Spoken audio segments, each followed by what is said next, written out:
Comme je le soulignais dans cette conférence, le formalisme de la mécanique quantique offre justement un moyen adéquat de description complémentaire, car il est un schéma purement symbolique qui ne permet de prédire, selon le principe de correspondance, que des résultats pouvant être obtenus dans des conditions précisées au moyen de concepts classiques. Il convient de rappeler ici que même dans la relation d'indétermination, nous avons affaire à une conséquence du formalisme qui défie toute expression non ambiguë par des mots adaptés aux images de la physique classique. Ainsi, une phrase telle que « nous ne pouvons connaître à la fois l'impulsion et la position d'un objet atomique » pose immédiatement des questions sur la réalité physique de tels attributs de l'objet. Et ces questions ne peuvent trouver de réponse que si l'on se réfère aux conditions nécessaires à un usage non ambigu des concepts d'espace et de temps d'une part, et de l'autre des lois dynamiques de conservation. Tandis que la combinaison de ces concepts en une seule représentation d'une chaîne causale d'événements est l'essence de la mécanique classique, ce qui ouvre le champ à des lois d'une telle description qu'une telle description ne peut atteindre, justement le fait que l'étude de phénomènes complémentaires exige des dispositifs expérimentaux s'excluant mutuellement. La nécessité en physique atomique de reconsidérer les fondements sur lesquels doit reposer l'usage non ambigu des idées physiques élémentaires rappelle par certains traits la situation qui avait conduit initialement Einstein à réviser les bases de toute application à des concepts spatio-temporels et mettant l'accent sur l'importance primordiale du problème de l'observation, a donné ainsi une si grande unité à notre représentation du monde. Quelle que soit la nouveauté de cette idée, la théorie de la relativité maintient dans tout système de référence la description causale, alors qu'en théorie quantique, l'interaction incontrôlable entre objets et instruments de mesure nous oblige à y renoncer. De ce fait, ne résulte cependant aucune limitation du champ d'application de la description quantique, et toute l'argumentation présentée à la conférence de Comey avait pour but de montrer que le point de vue de la complémentarité peut être considéré comme une généralisation rationnelle de l'idéal même de causalité.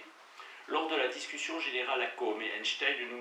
nous manqua, mais bientôt après, en octobre 1927, j'eus l'occasion de le rencontrer à Bruxelles à la 5e conférence de physique de l'Institut Solvay, qui était consacrée au thème électrons et photons. Depuis leur fondation, Einstein avait été l'une des figures les plus marquantes des congrès Solvay et plusieurs d'entre nous vinrent à cette conférence anxieux de connaître ses réactions aux derniers développements qui, à notre avis, avaient apporté une vive clarté au problème qu'il avait lui-même, à l'origine, posé avec tant de pénétration. Durant les discussions, où le sujet tout entier fut passé en revue dans des contributions venues de toutes parts, et où les arguments que nous venons d'exposer furent à nouveau développés, Einstein manifesta son inquiétude profonde de voir jusqu'où allait en mécanique quantique l'abandon de toute description causale dans l'espace et le temps. Pour illustrer son attitude, Einstein donna au cours de l'une des séances l'exemple simple d'une particule électron ou photon qui traverse soit un trou, soit une fente étroite percée dans un diagramme à quelque distance en avant d'une plaque photographique. Par suite de la diffraction de l'onde liée au mouvement de la particule et indiquée par des traits fins, il n'est pas possible dans ces conditions de prédire avec certitude en quel point l'électron rencontrera la plaque photographique, mais seulement de calculer la probabilité pour que dans une expérience, on trouve l'électron à une région donnée de la plaque. La difficulté qui semble apparaître dans cette description et qu'Einstein ressentait de façon si aiguë est le fait que si dans l'expérience l'électron est signalé en un point A de la plaque, il ne peut plus être question de jamais observer un effet de cet électron à un autre point B. Quoique dans les lois ordinaires de la propagation des ondes, il n'y ait place pour aucune corrélation entre ces événements. L'attitude d'Einstein déclencha d'ardentes discussions dans un cercle restreint où Ehrenfest, qui depuis de longues années était un proche ami de chacun de nous, prit part de la façon la plus active et la plus utile. Assurément, nous étions d'accord que l'exemple précédent ne présentait rien qui ressemblait à l'application de la statistique à l'étude de systèmes mécaniques complexes. Le cas rappelait plutôt les bases sur lesquelles Einstein avait établi ses premières conclusions relatives au caractère unidirectionnel des effets individuels du rayonnement, en contraste si net avec toute représentation ondulatoire simple. Les discussions cependant se concentrèrent sur la question de savoir si la description par la mécanique quantique épuisait les possibilités de rendre compte des phénomènes observables, ou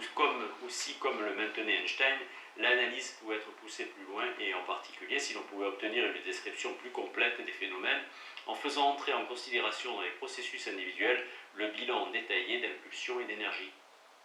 Pour rendre clair l'enchaînement des arguments d'Einstein, nous allons considérer ici quelques particularités simples du bilan d'énergie et d'impulsion en liaison avec la localisation d'une particule dans l'espace et le temps. Dans ce but, nous examinerons le cas d'une particule qui traverse un trou percé dans un diaphragme et muni ou non d'un obturateur servant à l'ouvrir et le fermer. Les droites parallèles équidistantes dessinées à gauche des figures représentent le train d'ondes plane qui correspond au mouvement d'une particule ayant, avant d'atteindre le diaphragme, une impulsion P reliée au nombre d'ondes sigma par la seconde des équations. Par suite de la diffraction que subissent les ondes à traverser du trou, l'état de mouvement de la particule à droite du diaphragme est représenté par un train d'onde sphérique d'une ouverture angulaire convenablement définie, θ, et n'ayant dans le cas de la figure qu'une extension radiale limitée. La description de cet état implique par conséquent une certaine latitude delta de P pour la composante parallèle au diaphragme de l'impulsion et de la particule. Et dans le cas d'un diaphragme avec obturateur, une latitude supplémentaire delta de E de l'énergie cinétique. Puisque le rayon alpha du trou mesure l'incertitude de delta de Q sur la position de la particule dans le plan du diaphragme, et comme θ est environ égal à 1 de sigma de alpha, nous obtenons précisément à l'aide de delta P différent environ de θP, delta P environ égal de θP, environ égal de H sur delta de Q, en accord avec la relation d'indétermination. Ce résultat pourrait évidemment être encore obtenu directement en remarquant que par suite de l'extension limitée de l'onde à l'endroit de la fente, la composante du nombre d'ondes parallèles au plan du diaphragme devra présenter une incertitude. Du point de vue des lois de conservation, on peut faire remonter l'origine des indéterminations qui entrent dans la description de l'état de la particule après la traversée du trou aux possibilités d'échange d'impulsion et d'énergie avec le diaphragme ou l'obturateur. Le problème posé par Einstein était alors de savoir jusqu'à quel point un contrôle du transfert d'impulsion et d'énergie impliqué par la localisation de la particule dans l'espace et le temps peut servir à spécifier davantage l'état de celle-ci après qu'elle a traversé le trou. Il faut nous rappeler ici que nous avons admis jusqu'à présent un repérage exact dans le système de référence de la position et du mouvement du diaphragme et de l'obturateur. Cette hypothèse entraîne dans la description de l'état de ces corps une incertitude fondamentale sur leur impulsion et leur énergie. Celle-ci, évidemment, n'affecte pas leur vitesse de façon notable si ces objets sont assez lourds. Mais dès que nous voulons connaître l'impulsion et l'énergie de ces parties du dispositif de mesure, avec une précision suffisante pour contrôler l'échange d'impulsion et d'énergie avec la particule étudiée, nous perdons, d'après les relations générales d'indétermination, la possibilité de les localiser exactement dans l'espace et le temps. Il ne faut pas Il nous faut par conséquent examiner jusqu'à quel point cette circonstance affectera l'usage que nous voulons faire de tout le dispositif. Comme nous le verrons, ce point crucial fait ressortir clairement le caractère complémentaire des phénomènes. Revenons pour le moment au cas du dispositif simple dont nous n'avons pas encore précisé à quel usage il était destiné. En fait, c'est seulement dans l'hypothèse où les positions du diaphragme et de la plaque sont exactement définies dans l'espace qu'il est impossible, dans le cadre du formalisme de la mécanique quantique, de prédire avec précision le point de la plaque photographique qu'atteindra le particule. Si néanmoins nous admettons une incertitude assez grande sur la position du diaphragme, il doit être possible en principe de contrôler l'impulsion qui lui est transférée et de faire ainsi des prédictions plus précises sur la direction de la trajectoire que suivra l'électron du trou au point d'impact. En mécanique quantique, nous avons affaire ici à un système de deux corps, diaphragme et particule. C'est exactement une application explicite des lois de conservation à un tel système que l'on fait appel dans la théorie de l'effet Compton, lorsqu'on se sert par exemple de l'observation du recul de l'électron dans la chambre de Wilson pour prédire la direction où l'on pourra observer le photon diffusé. Au cours de la discussion, l'importance de ce genre de considération fut plus nettement encore mise en évidence par l'étude d'un dispositif où se trouve inséré entre la fente et la plaque photographique un second diaphragme à deux fentes parallèles, comme on le voit sur la figure. Lorsqu'un faisceau parallèle d'électrons ou de photons venant de gauche tombe sur le premier diaphragme, on observe sur la plaque et dans les conditions habituelles une figure d'interférence qui est représentée vue de face par des hachures à la droite de notre dessin.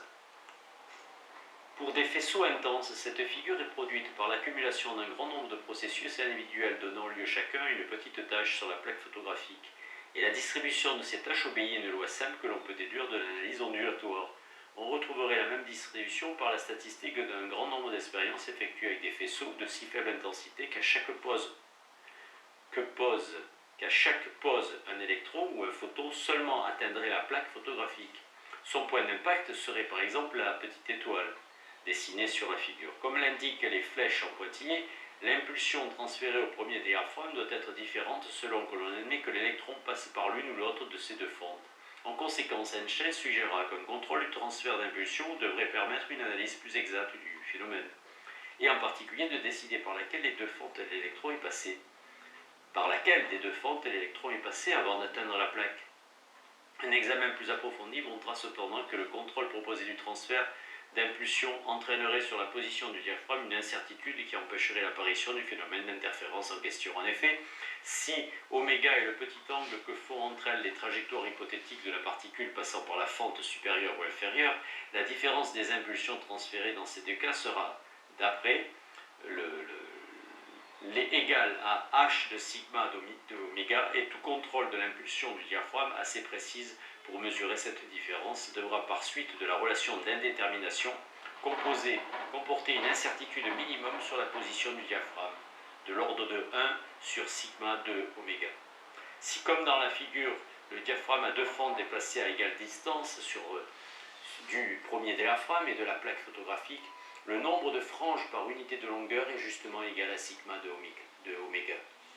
Une incertitude de l'ordre de 1 sur sigma de oméga dans la position du premier diaphragme entraînera une incertitude égale dans la position des franges, d'où la disparition de tout effet d'interférence. Comme on le voit aisément, ce résultat vaut pour tout autre placement du second diaphragme entre le premier et la plaque. Il en sera de même que si au lieu du premier diaphragme on se servait d'un autre de ces trois corps pour contrôler le transfert d'impulsion. Ce point est d'une grande importance logique, car c'est seulement le fait que nous nous trouvons devant un choix, suivre la trajectoire de la particule ou bien observer des effets d'interférence, qui nous permet d'échapper à la conclusion paradoxale que le comportement d'un électron ou d'un photon dépendrait de la présence dans le diaphragme d'une fente à travers laquelle il serait possible de prouver qu'il n'est pas passé. Nous avons ici un exemple typique de la façon dont les phénomènes complémentaires apparaissent dans des conditions expérimentales exclusives l'une de l'autre. Cet exemple nous met en face de l'impossibilité de tracer dans l'analyse des effets quantiques aucune séparation nette entre un comportement indépendant des objets atomiques et leur interaction avec les instruments de mesure qui servent à définir les conditions d'apparition des phénomènes. Nos discussions sur l'attitude à prendre en présence d'une situation toute nouvelle dans l'analyse et la synthèse de l'expérience touchèrent naturellement à de nombreux aspects de la pensée philosophique. Mais quelles que fussent les divergences de points de vue et d'opinion, un esprit d'humour ne cessa de les animer. Einstein, pour sa part, nous demanda ironiquement si nous pouvions réellement croire que les autorités providentielles avaient recours au jeu de dés, ob der liebe Gott Würfeld, si Dieu lance les dés. À quoi je répliquais qu'il fallait être très prudent, comme le conseillaient déjà les penseurs de l'Antiquité, en prêtant à la Providence des attributs qui s'énoncent en langage quotidien. Je me rappelle aussi comment Ehrenfest, au plus fort de la discussion, avec sa manière affectueuse de taquiner ses amis, remarqua en plaisantant l'apparente similitude entre l'attitude d'Einstein et celle des adversaires de la relativité. Mais il ajouta aussi que personnellement, il ne pourrait trouver le repos de l'esprit avant que l'on ne fût mis d'accord avec Einstein. Les doutes et les critiques d'Einstein nous incitèrent tous de la manière la plus heureuse à reconsidérer les divers aspects de la situation qui se présentent dans la description des phénomènes atomiques. Ce fut pour moi une occasion bienvenue d'éclaircir encore davantage le rôle joué par les instruments de mesure, afin de mettre fortement en relief le caractère d'exclusion mutuelle des conditions expérimentales où apparaissent les phénomènes complémentaires. J'essayai alors d'esquisser en style pseudo-réaliste divers appareils dont les figures suivantes sont des exemples. Ainsi, pour étudier un phénomène d'interférence du type indiqué par la figure, il semble naturel de se servir d'un montage analogue,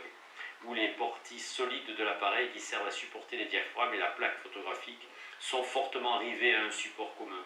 Dans un tel dispositif où la connaissance des positions relatives des diaphragmes et de la plaque est assurée par une connexion rigide, il est évidemment impossible de contrôler l'impulsion échangée entre la particule et les diverses parties de l'appareil.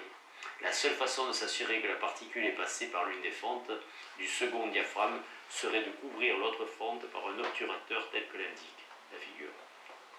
Mais si la fente est recouverte, il n'est évidemment plus question d'aucun effet d'interférence. On observera simplement sur la plaque une distribution continue dans le cas d'un seul diaphragme fixe. Dans l'étude d'un phénomène dont la description comporte un bilan exact d'impulsion, il faut évidemment que certaines parties du dispositif soient libres de se mouvoir indépendamment des autres. Un tel appareil, un diaphragme à fente, est suspendu par des fins ressorts à un cadre rigide rivé au support où sont fixées également les autres parties immobiles du dispositif. L'échelle dessinée sur le diaphragme ainsi que la pointe attachée au montant du cadre servent à observer le mouvement du diaphragme, ce qui est nécessaire pour mesurer l'impulsion qu'il a reçue et en déduire une évaluation de la déflexion subie par la particule à la traversée de la fente. Mais puisque toute lecture de l'échelle, de quelque façon qu'elle soit faite, entraîne une variation incontrôlable de l'impulsion du diaphragme, il y aura toujours, en accord avec le principe d'indétermination, une relation de réciprocité en notre connaissance de la position de la fente et la précision de la mesure de l'impulsion. Dans le même style, à demi sérieux, la figure représente une partie d'un dispositif destiné à l'étude du phénomène, qui, à l'encontre de ceux que nous venons de discuter, comporte explicitement un repérage dans le temps. Un obturateur rigidement lié à une horloge repose sur le support du diagramme. Sur ce support sont également fixées d'autres parties réglées par la même horloge ou par d'autres synchronisées avec elle.